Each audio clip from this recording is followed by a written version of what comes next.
আমার হচ্ছে থাকার ইচ্ছা শহরে। তো সেখানেও হচ্ছে আমার মানে সেখানেও আমি পাইতেছি একটা ঢাকা শহর যার ফ্ল্যাট আছে, পুরা ওই ফ্ল্যাটের বাইরের যে ছেলের বউ হই, মানে আমার ভিতরে একটা লোভ কাজ করলো। আমি কি করলাম, আমার হাজবেন্ডকে আমি ডিভোর্স লেটার পাঠিয়ে দিলাম, তাকে ডিভোর্স দিয়ে দিলাম। আমি তার সাথে বিয়ে করব সেই ইচ্ছাতে হচ্ছে আমার হাজবেন্ডকে আমি ডিভোর্স দিয়ে দিই। দেওয়ার পর হলো কি, তা আমি হচ্ছে ওকে বললাম যে দেখো, তুমি তো যেটা বললা, আমি তো আমার হাজবেন্ডকে ডিভোর্স দিয়ে দিচ্ছি, তো এখন কি করব? তাকে তুমি ডিভোর্স দিয়ে দিচ্ছি, তুমি তো বলছো আমাকে বিয়ে করবে, এখন বিয়ে করো। সে কি করছে, সে আবার অন্য একটা মেয়েকে বিয়ে করে চলে আসছে। সে আমাকে বিয়ে করতে পারবে না, বলতেছে তুমি কিভাবে ভাবছো, তুমি সাধারণ হচ্ছে আমার ফ্ল্যাটের ভাড়াটিয়া, আর আমি তোমাকে বিয়ে করব জাস্ট সময় কাটানো যায়, কিন্তু এরকম মেয়েকে বিয়ে করা যায় না। মানে সেও আমাকে মনে করেন ছেড়ে দিল। আর হচ্ছে আমার হাজবেন্ডও দুই দিকে দুই নৌকায় হারাইলাম, না হাজবেন্ডকেও হারাইলাম, আর যার জন্য ছাড়লাম তাকেও হারাইলাম, তাকেও আর পাইলাম না। তো সবার উদ্দেশ্যে একটা কথাই বলতে চাই যে আপনারা এরকম কোনো লোভ করেন না, যা আছে সেটা নিয়ে সন্তুষ্ট থাকেন। আর হচ্ছে এই জিনিসগুলাই মানে যদি আপনারা ওরকম কিছু করেন, হয়তো আমার মতো পরিস্থিতিতে পড়তে পারেন। আসসালামু আলাইকুম, সবাই কেমন আছেন? আশা করি সবাই ভালো আছেন, আমিও ভালো আছি। তো আজকে হচ্ছে আপনাদের সাথে আমার একটা অতীতে যা আমার সাথে ঘটছে সেটাই হচ্ছে আপনাদের সাথে শেয়ার করব আজকে। তো আমার মতো এরকম ভুল যেন আর কেউ না করে। মানে আমার হচ্ছে, আমি একটা সাধারণ গ্রামের মেয়ে, আমার নাম হচ্ছে মনি। তো আমার হাজবেন্ড মনে করেন বিয়ে হয়েছে আজ থেকে প্রায় 6 থেকে 7 মাস। তো আমার হাজবেন্ড আমার সাথে মনে করেন 5 মাসের মতো আর কি ছিল। তো থাকার পরে সে হচ্ছে মানে আমাকে বলল কি যে গ্রামে আর ভালো লাগে না, তো সে হচ্ছে আমাকে শহরে নিয়ে গেল। ঢাকা শহর নিয়ে হচ্ছে আমাকে একটা ফ্ল্যাটে আমরা দুজন গিয়ে উঠলাম। তো একটা ফ্ল্যাটে ছিলাম, থাকার পরে হচ্ছে অনেকভাবে মানে ভালোই দিনকাল যাইতেছিল। তো আমার হাজবেন্ড আবার হচ্ছে বাইরে চলে যাবে, তো বাইরে চলে যাবে বিধায় হচ্ছে তাকে সে হচ্ছে আমাকে রেখে 1 মাস হচ্ছে আমাকে ফ্ল্যাট নিছি ঢাকাতে। তো নেওয়ার পরে হচ্ছে 1 মাস পরে সে চলে গেছে বাহিরে, প্রবাসী চলে গেল। সে হচ্ছে সুইজারল্যান্ড গিয়ে চলে গেছে। তো যাওয়ার পর মনে করেন আমার একা একা হয়ে গেলাম, বাড়িতে কেউ নেই।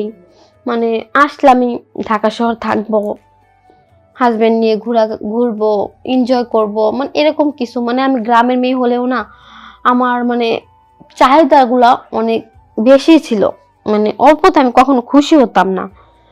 তাই ভাবলাম হয়তো শহরে আসলে আমার নিজের মতো কিছু করতে পারবো, কিছু উন্নত হতে পারবো, ঢাকা শহর মেয়েরা যেভাবে চলাফেরা করে সেভাবে চলাফেরা করব, এমন কিছু আর কি মনে হতো।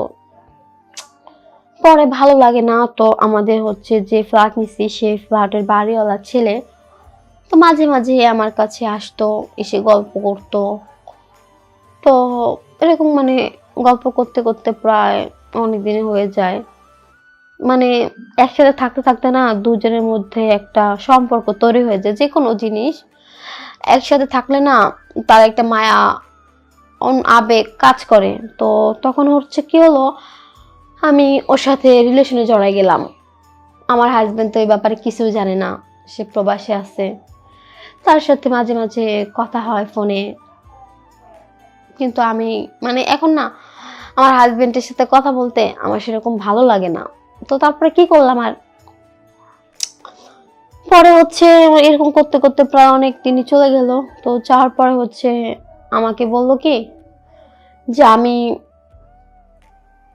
তোমাকে বাড়িওয়ালা ছেলে বললো আর কি, যে আমি ভাবি তোমাকে মনে বিয়ে করতে চাই। আমি বললাম, মনে মনে একটা জিনিস ভাবলাম যে আমার হাজবেন্ড তো প্রবাসে আছে, সে প্রবাসে থাকে, আমার শারীরিক কিছু চাহিদা আছে, সেই শারীরিক চাহিদাটার ইচ্ছাটা আমি পূর্ণ করতে পারতেছি না। তার ঢাকা শহর আমার হচ্ছে থাকার ইচ্ছা শহরে, তো সেখানেও হচ্ছে আমার মানে সেখানেও আমি পাইতেছি একটা ঢাকা শহর যার ফ্ল্যাট আছে, পুরা ওই ফ্ল্যাটের বাইরের যে ছেলের বউ হই, মানে আমার ভিতরে একটা লোভ কাজ করলো। আমি কি করলাম, আমার হাজব্যান্ডকে আমি ডিভোর্স লেটার পাঠিয়ে দিলাম, তাকে ডিভোর্স দিয়ে দিলাম।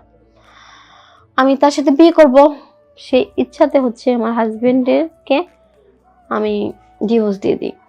দেওয়ার পর হলো কি, তা আমি হচ্ছে ওকে বললাম যে দেখো, তুমি তো যেটা বললা, আমি তো আমার হাজবেন্ডকে ডিভোর্স দিয়ে দিচ্ছি, তো এখন কি করব, তাকে তুমি ডিভোর্স দিয়ে দিচ্ছি, তুমি তো বলছো আমাকে বিয়ে করবে, এখন বিয়ে করো।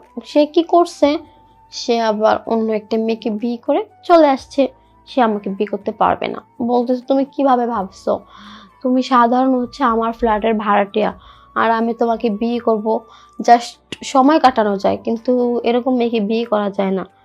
মানে সেও আমাকে মনে করেন ছেড়ে দিল, আর হচ্ছে আমার হাজবেন্ডও দুই দিকে দুই নৌকায় হারাইলাম, না হাজবেন্ডকেও হারাইলাম, আর যার জন্য ছাড়লাম তাকেও হারাইলাম, তাকেও আর পাইলাম না। তো সবার উদ্দেশ্যে একটা কথাই বলতে চাই যে আপনারা এরকম কোনো লোভ করেন না, যা আছে সেটা নিয়ে সন্তুষ্ট থাকেন। আর হচ্ছে এই জিনিসগুলাই মানে যদি আপনার ওরকম কিছু করেন, হয়তো আমার মতো পরিস্থিতিতে পড়তে পারেন। তো আমার মতো এরকম ভুলটা কোনো বোন করেন না, একটাই রিকোয়েস্ট আপনাদের কাছে। আর আপনারা আমার এই ভিডিওটা বেশি বেশি করে শেয়ার করবেন, সবাইকে দেখার সুযোগ করে দিবেন। তো সবাই